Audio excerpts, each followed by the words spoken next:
Yo, what is going on, everyone? My name is Nick with the Notorious Fantasy Edit. Today's video, I'm bringing you guys undervalued veterans for Dynasty Fantasy Football in 2021. Now, some of these guys are a little bit younger, but they have been in the league for a decent amount of time, where I would consider them veterans inside of the NFL. Noah and Mike of Bunk Bed Breakdowns did a video like this, and that's kind of what inspired me, so their link will be down below in the description, so you guys don't think I just straight up stole their video idea, because I did. But I will be giving them credit. It is even MLA cited underneath it, so please make sure you guys check that out as well. None of the players on here are the same as they discussed in their video. Real quick before we get deep into it, I'd like to give you guys a quick word from my friends and my sponsor over at ThriveFantasy.com for their electric Super Bowl pool.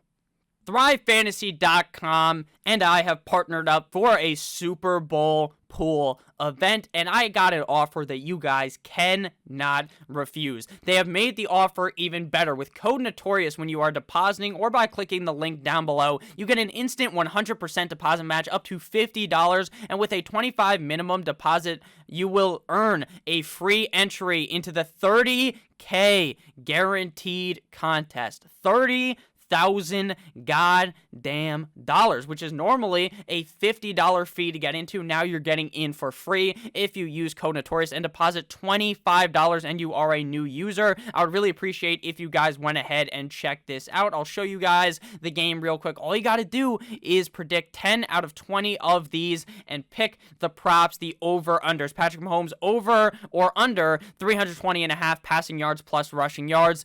Patrick Mahomes 27.5 completions over under. Darrell Williams over under 48.5 rushing yards. I made a whole video breaking it down yesterday, so if you guys want my advice, you can check that out as well. And we are going back to the video.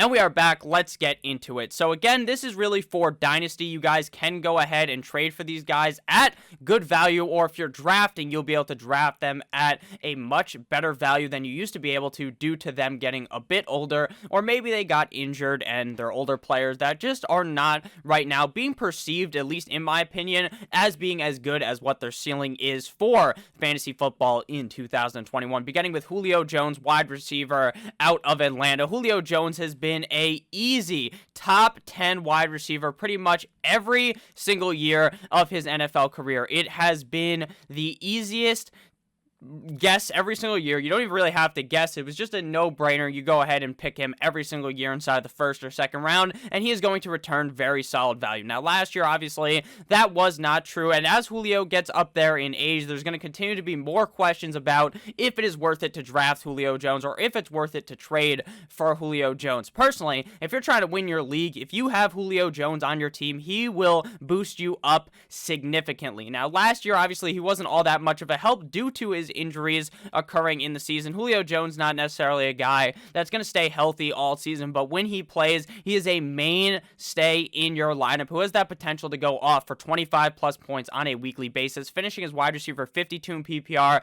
and 53.5 PPR, but that again was due to his 9 games played in 2020. He had 68 targets in just 9 games for 51 receptions, 771 receiving yards, 3 touchdowns, 16.2 PPR points per game, and 13.4 half PPR points per game. Now, there's always going to be that nod on Julio Jones that, hey, Nick, he's never going to score enough touchdowns for this, but it doesn't seem to matter when a guy gets as many receptions as Julio Jones does on a normal season without him getting hurt. There's obviously going to be that narrative as well that Calvin Ridley is going to skirt past him and become the better wide receiver on the team, and I completely fucking believe in that narrative. I do think Calvin Ridley is the wide receiver to own in that system, but he is not undervalued. He is very much potentially even overvalued from what you're going to get returning from him on a year in, year out basis. As long as Julio Jones is on this team, he is going to command a whole lot of targets, and I think that Julio Jones will play for at least the next couple of years. Even if he ends up moving off of Atlanta, he will be a main target on whatever team he's on,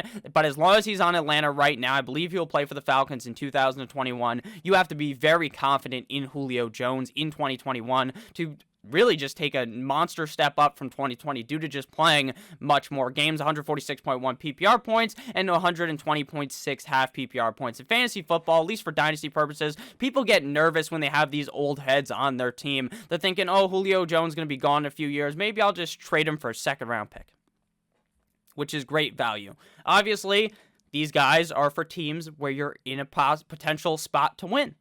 You're a couple of pieces away from being a playoff contender, a Super Bowl contender in your league. You don't want to be trading for Julio Jones if your team is a complete and utter dumpster fire and you're just looking to add a player to your team because maybe it'll take a couple of years and then by then Julio Jones is sitting in the retirement home. So you got to understand that as well. When looking at Julio Jones' career numbers, look at the last 3 years because this guy's been in the league for so long at this point. He has really been pretty consistently healthy. 16 games, 15-9 in the last 3 seasons. The guy has been a wide receiver 1 pretty much every single year, over 100 targets in the last 2 years. I guess technically not because he got 99 in 2019, but based upon my analysis, you just round it up. Give him that clean 100, 1,600 yards, 1,300 yards, and 700 yards. But again, that was only in 9 games. We can assume that he will get at least over 1,000 yards next year and potentially flirt with that 1,500-yard number. And a lot of people are very nervous about Julio Jones, especially coming from the injuries that occurred this season. Next guy up here, we got Joe Mixon, running back of the Cincinnati Bengals, running back 49 in PPR, running back 49 in half PPR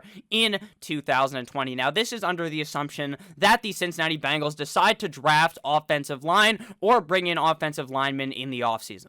Again, we have to assume that because Joe Mixon was complete and utterly fucked by the fact that the offensive line was a complete turnstile in the 2020 NFL season. Joe Mixon legitimately stood no chance, and he was not even given the correct receiving abilities that he actually has in his repertoire for being a NFL running back. Giovanni Bernard likely out the door in 2021, which also helps out Joe Mixon a lot. But again, we have to do this under the assumption that they draft offensive linemen, that they bring in these offensive linemen, because if they don't, Joe Mixon and his friend Joe Burrow are likely fucked for another year. 119 rushes for 428 yards, 3 rushing touchdowns, 21 receptions on 26 targets for 138 receiving yards, 1 receiving touchdown, 16.6 PPR points per game, and 14.8 half PPR points per game. Now, again, if you're trying to squeal this guy away from one of your league mates, what you do is you knock on their door and you tell them, hey, remember, Joe Mixon did the majority of this in that one game where he went absolutely ham, scored like 30 fantasy points. That's what you tell them. What you don't tell them is that the Bengals should be drafting offensive line, that Joe Mixon should be given a much better chance and a much better crack at it in 2021. 99.6 PPR points and 89.1 half PPR points. Now, I'm not even saying Joe Mixon is going to be a running back 1, but right now his perception is that he is a back-end running back 2 with little potential to even crack being a running back 1, and frankly, I feel like that's complete and utter bullshit. I feel like he really does have running back 1 potential, and you're not really having to trade for him as if he even has that chance to become the running back 1 off the perception that Joe Mixon right now, most people are thinking this guy is a complete and utter dumpster fire. Looking at his career stats, the guy has been pretty solid. Now, he has dealt with injury every single year inside of the NFL, so that could be something that also worries you a little bit, but normally he's not missing a majority of the season, only playing 6 games in 2020. We've seen him have explosive seasons. 2018, 17.4 points per game, 2019, 14.1 points per game, so he is a player that is able to elevate himself to the stature of being a great running back for fantasy football, so please don't waver away after just 1 down season. Next guy up here, we got Baby Chark, Baby Chark, wide receiver of the Jacksonville Jaguars, wide receiver number 52 in PPR, wide receiver 53 in half PPR, played in 13 games, started 12 in 2020. Again, this is kind of an assumption-based trade. You're going to assume that Trevor Lawrence is going to be the quarterback of the Jacksonville Jaguars. You just have to.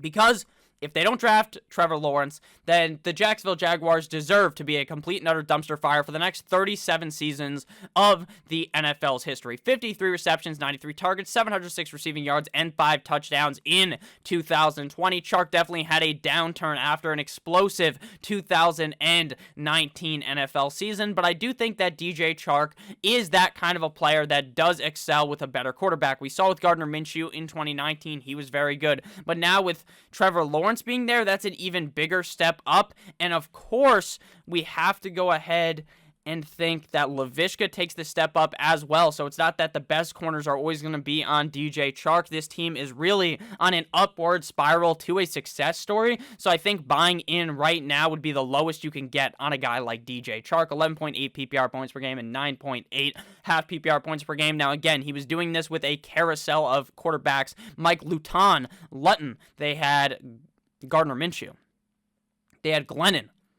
It was just a complete and utter shit show in Jacksonville last season, and the guy still didn't play complete and utter dick, so I think that DJ Chark definitely has the potential to take up an even bigger step up in 2021, similar to his 2019 NFL campaign. 153.6 PPR points and 127.1 half PPR points, putting him at looking like a dumpster fire right now, but again, there is definitely the potential that it is going to be harder to trade for him because your league mates do understand that Trevor Lawrence, touchdown Jesus, is coming their way. He had 1,000 yards in 2019 playing in 14 games, so it's entirely possible that he is a 1,000-yard receiver for a majority of his career as long as the pick is right, and Trevor Lawrence is as good as most people believe. He is going to be next running back up here. We got David Montgomery, running back of the Chi-Town Bears. Now, I know there's going to be comments, Nick, David Montgomery is not a rookie, or he's not a vet. He's only been in the league for like 3 years. Well, to me, he's not a rookie anymore. He's a third-year player that's kind of like a veteran in the NFL, and sue me if you don't think that. Running back number 4 in PPR, running back 4.5 PPR. Now, you might be wondering, Nick, how is he undervalued? Based upon what I'm looking at, no rankings have David Montgomery near the top 8 of running backs, and that's really what he's going to be. Even with the Bears doing a switcheroo at quarterback, potentially doing a switcheroo at everything, it doesn't seem to matter because as long as David Montgomery gets the carries, you are going to be happy. And it seems like David Montgomery, based on the end of his season, is on a trend of greatness. For David Montgomery, played in 15 games, started 13 in 2020, 247 rushes for 1,070 yards, 8 rushing touchdowns, 45 receptions on 68 targets, one off of being very nice, my wife, for 438 receiving yards, 2 receiving tugs, 17.7 PPR points per game, and 15.9 half PPR points per game. Now, there's definitely going to be a narrative spread around the community that Tariq Cohen is going to skull fuck this man directly in the ass when he returns to the lineup next season. And that is entirely possible that his receiving work does go down, and by entirely possible, I mean 100% a possibility. But I'm not assuming David Montgomery is going to be a top 4 running back. I just think the potential for him to be a perennial top 7, top 8 running back for the next 3 years is going to be so beneficial to your dynasty lineup that paying the price they're going to have to pay now when he is being overlooked is the right time to do it. 264.8 PPR points and 237.8 half PPR points per game, and especially since you may be able to buy him off the narrative that Tariq Cohen is going to be returning to the Bears lineup next season. 2019, he played decent in his rookie campaign. Wasn't all that great, but wasn't completely terrible. Obviously, I expected more out of him, but he did get stuck in that hellhole of a backfield. In 2020, he was unleashed. Again, over 1,000 yards, 8 rushing touchdowns, 2 receiving touchdowns, 17.7 PPR points per game. What's funny about Montgomery is he is in a system that has legitimately set him up to get butt-fucked in the ass on a weekly basis and not play good at all, and he still continues to break free. He's soaring, he's flying. There's not a star in heaven that he can't beat, I believe is what they say in High School Musical. I really think David Montgomery is on the trajectory straight to the fucking moon. And final player of the video, Deebo Samuel, wide receiver of the San Francisco 49ers. Now, he's only on here because people are on their 2 knees, giving the Gluck 9,000, the top 7,000 to Brandon Ayuk. Ayuk deserves the credit. But Deebo Samuel is no schlub. He's going to be getting involved. So why not get him at cheap? Why not draft him at cheap? Was injured all of 2020. Barely played. 7 games. Started 4. Pretty much injured the whole time. And even with Jimmy Garoppolo, he was still performing. Even with Nick Mullins, CJ Beathard. I mean, the quarterback position can only get better in San Francisco as the years go on, as Deebo is still on a rookie contract. 33 receptions, 44 targets, 391 receiving yards, 1 touchdown, 11.5 PPR points per game, and 9.2 half PPR points per game. And bringing in Ayuk even helps him out because now they have 2 excellent wide receivers on the same team, and we have seen during the season that both of these guys could have big games at the exact same time, even with poor quarterback play. So just assume What could happen if they draft a quarterback that's actually good? What happens if Kirk Cousins comes there? What happens if Deshaun Watson comes there?